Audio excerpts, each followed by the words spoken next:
అమెరికాలో ట్రంప్ అధికారంలోకి రాగానే అక్కడ అక్రమంగా నివాసం ఉంటున్న అనేక మందిని వాళ్ళ సొంత దేశాలకు పంపించేస్తున్నారు.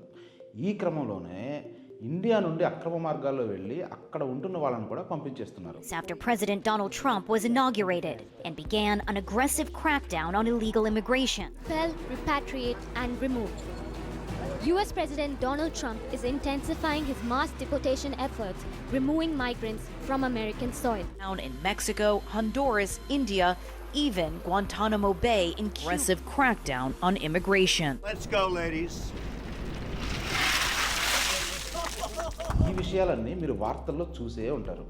అమెరికాలో అక్రమంగా నివసిస్తున్న ఒక వ్యక్తి ఇండియనా, పాకిస్తానీనా, ఆఫ్రికనా అన్న విషయం ఆ దేశాలకు ఎలా తెలుస్తుంది?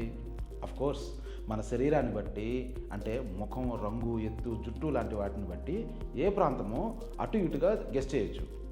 కానీ అది తప్పో ఒప్పో ఖచ్చితంగా చెప్పలేం. అలా ఖచ్చితంగా చెప్పాలి అంటే ఎవరైనా చూసేది ఆ వ్యక్తికి ఉన్న పాస్పోర్ట్ని బట్టి. విశ్వంలో మనిషికి తప్ప ఇంకో ఏ జీవికి వీసా, పాస్పోర్టు అవసరం లేదు. పక్షులు ఏ దేశానికైనా ఎగిరెళ్ళిపోతాయి. సముద్రాల్లోని జీవులకి బోర్డర్స్ అడ్డురావు. మరి మనమే ఎందుకు ఈ బోర్డర్స్ పెట్టుకున్నాం? ఇది నా దేశం, అది మీ దేశం, మీరు ఇక్కడికి రావాలంటే వీసా కావాలి, పాస్పోర్ట్ కావాలి అని రూల్స్ ఎందుకు పెట్టుకున్నాం? మొదటి తరం మానవులకి ఇవన్నీ లేవు కదా. ఈ అనుమానం మీకు ఎప్పుడైనా వచ్చిందా? వచ్చి ఉంటే, మీకు సమాధానం తెలియకపోతే, ఈ విషయాలు తెలుసుకునే కుతూహలం మీకుంటే పదండి. హాయ్, నా పేరు సూర్య, కొంచెం కుతూహలం ఉన్న మనిషిని. ఈ పాటికే మీకు అందరికీ తెలిసే ఉంటుంది, మనం అంటే మనుషులు. మనిషి అనడం కన్నా హోమోసెపియన్స్ అంటే బెటర్ పదం అవుతుంది. ఆఫ్రికా నుండి అనేక వేల సంవత్సరాల ప్రయాణంలో ఈ భూమి అంతా వ్యాపించి నీళ్లు, ఆహారం ఉన్న చోట బతికేస్తూ, అవి దొరకనప్పుడు వలసిపోతూ జీవించారు. ఈ క్రమంలోనే రాజ్యాలు ఏర్పడటం, వాటి మధ్య గొడవలు, యుద్ధాలు జరిగాయి. అప్పటిదాకా కూడా ఖచ్చితమైన బోర్డర్స్, పర్మిషన్స్ కూడా పెద్దగా ఉండేవి కావు. కానీ ఎవరైనా మీలాంటి కుతూహలం ఉన్న ట్రావెలర్స్ ప్రపంచం చూడాలని భావించి వెళ్ళాలి అనుకుంటే అక్కడి రాజులు అనుమతి తీసుకుని ఏదో ఒక రాజముద్ర తీసుకుని ఆ రాజ్యంలో పర్యటించేవాళ్ళు. పాత సినిమాల్లో చూసే ఉంటారు కదా, రాజముద్ర ఉన్న ఉంగరం చూపించగానే లోపలికి పంపించేయడం చేస్తుంటారు. అలా అన్నమాట. మనకి లభ్యమైన ఆధారాల ప్రకారం సామాన్య శక పూర్వం 445లో, అంటే ఇప్పటికి 2470 సంవత్సరాలకు పూర్వం, పర్షియా దేశ రాజు వాళ్ళ అధికారులకి కొన్ని పత్రాలు ఇచ్చేవాడంట. ఆ పత్రాలు ఉంటే వాళ్ళు ఆ రాజ్యంలో ఎక్కడికైనా వెళ్ళడానికి అనుమతి ఉండేది. ఎవరు కూడా వాళ్ళని అడ్డుకునేవాళ్ళు కాదు. దీనికి 1500 సంవత్సరాలకు పూర్వమే మెసపటోమియాలో పాస్పోర్ట్ పోలికలు ఉన్న మట్టి బిళ్ళని వాడేవాళ్ళు. అంత పురాతనమైనది ఈ పాస్పోర్ట్ పద్ధతి. మన దేశం విషయానికి వస్తే సామాన్య శక పూర్వం 3వ శతాబ్దంలో అశోక చక్రవర్తి పాలనలో వాణిజ్యం మరియు ప్రయాణాన్ని సులభతరం చేయడానికి, రక్షణ మరియు అధికారిక ఆమోదాన్ని అందించడానికి శాసనాలు జారీ చేయబడ్డాయని తెలుస్తుంది. మొఘల్ సామ్రాజ్య కాలానికి, అంటే 16వ శతాబ్ద కాలంలో లేదా మధ్యయుగ కాలంలో ప్రయాణానికి సంబంధించిన పత్రాలు రకరకాల మార్పులు చెందుతూ వచ్చాయి. 1914లో ఇంగ్లాండ్ రాజు హెన్రీ V పాలనలో మొదటిసారి పాస్పోర్ట్ జారీ మొదలైంది. ఇతర దేశాల్లో తమకు సహాయం చేసిన వాళ్ళకి పాస్పోర్ట్ ఇవ్వడం మొదలుపెట్టారు. తమ పౌరులు కూడా ఇతర దేశాలకు వెళ్ళినప్పుడు అక్కడ రాజులకు అర్థమయ్యేలా పాస్పోర్ట్ ఇవ్వడం మొదలుపెట్టారు. ఇదే ఇప్పటి మోడర్న్ పాస్పోర్ట్కి ప్రారంభం అనుకోవచ్చు. అలాగే విదేశీయులు మరియు పౌరులు ఇంగ్లాండ్లో సురక్షితంగా ప్రయాణించడానికి వీలు కల్పించే విధంగా కొన్ని పత్రాలు జారీ చేసేవారని తెలుస్తుంది. అదే మొదటి మోడర్న్ వీసా పద్ధతి అని కూడా అనుకోవచ్చు. అయినా అప్పటికి కూడా పౌరసత్వం, వీసా లాంటి భావనలు అయితే పెద్దగా లేవు అని చెప్పొచ్చు.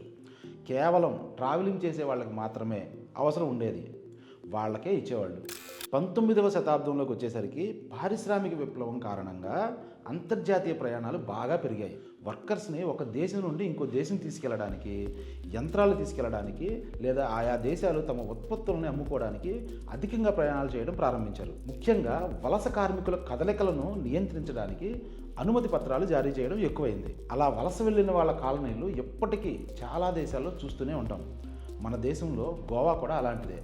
మొదటి ప్రపంచ యుద్ధం తర్వాత అనేక దేశాలు ప్రజలు నిరాశ్రయులవ్వడం, ఆ యుద్ధంలో గెలిచిన దేశాలు ఓడిపోయిన దేశాల ప్రజల్ని ఏం చేయాలా అని ఆలోచించి నాన్సెన్స్ పాస్పోర్ట్ అని ఒకటి జారీ చేయడం జరిగింది. ఇదే శరణార్థులకి ఇచ్చిన మొదటి పాస్పోర్ట్. దీని లోతుల్లోకి పోవడం లేదు, ఆ విషయం ఇంకెప్పుడైనా చూద్దాం. లీగ్ ఆఫ్ నేషన్స్ పేరుతో 10 జనవరి 1920న ఒక సంస్థని స్థాపించారు. 15 నవంబర్ 1920న 41 దేశాల ప్రతినిధులు జెనీవాలో సమావేశమయ్యి అనేక నిర్ణయాలతో పాటు శరణార్థులకి పాస్పోర్ట్ ఇవ్వడం అనే ప్రక్రియను కూడా ప్రారంభించారు. ఆ సమావేశంలో తీసుకున్న నిర్ణయాల మూలంగానే దేశము పాస్పోర్టు, వీసా, పౌరసత్వం అనే నేటి ఆధునిక భావనలకి ఒక రూపం వచ్చింది. అప్పటి నుండి అన్ని దేశాలు వీటిని ఇవ్వడం ప్రారంభించాయి. రెండో ప్రపంచ యుద్ధం తర్వాత 1947లో ఇంటర్నేషనల్ సివిల్ ఏవియేషన్ ఆర్గనైజేషన్ ఏర్పడి మొత్తం ప్రపంచ దేశాలని ఒక గొడుగు కిందకి తీసుకొచ్చింది. ఆ తర్వాత ఇది మిషన్ రీడబుల్ పాస్పోర్ట్లకు, చివరికి 20వ శతాబ్దం చివరలో బయోమెట్రిక్ పాస్పోర్ట్లకు దారితీసింది. సో ఇది టూకీగా వీసా, పాస్పోర్ట్ చరిత్ర. ఇక్కడ నుండి పాస్పోర్ట్, వీసాల ప్రాముఖ్యత మరింతగా పెరిగి దేశాల మధ్య హద్దులు చెరుపుకోలేనంత గట్టిగా తయారయ్యాయి. ఈ సందర్భంలో ఒక ఫేమస్ నానుడు గురించి చెప్పుకోవాలి. దేశం అంటే వీళ్ళు నా ప్రజలు, వీళ్ళని దోచుకునే హక్కు నాకు మాత్రమే ఉంది అని గిరిగీసుకున్నారు నాయకులు అని. అది ఎంతవరకు నిజమో మీరే చెప్పాలి. ఇక వివిధ దేశాలు అవి జారీ చేసే వీసాల గురించి, వాటిలోని రకాల గురించి, అవి పొందే విధానాల గురించి ఇంకో వీడియోలో చూద్దాం. అది మీకు ఇంట్రెస్ట్ ఉంటేనే. వీడియో ముగించే ముందు మీకు చిన్న ప్రశ్న.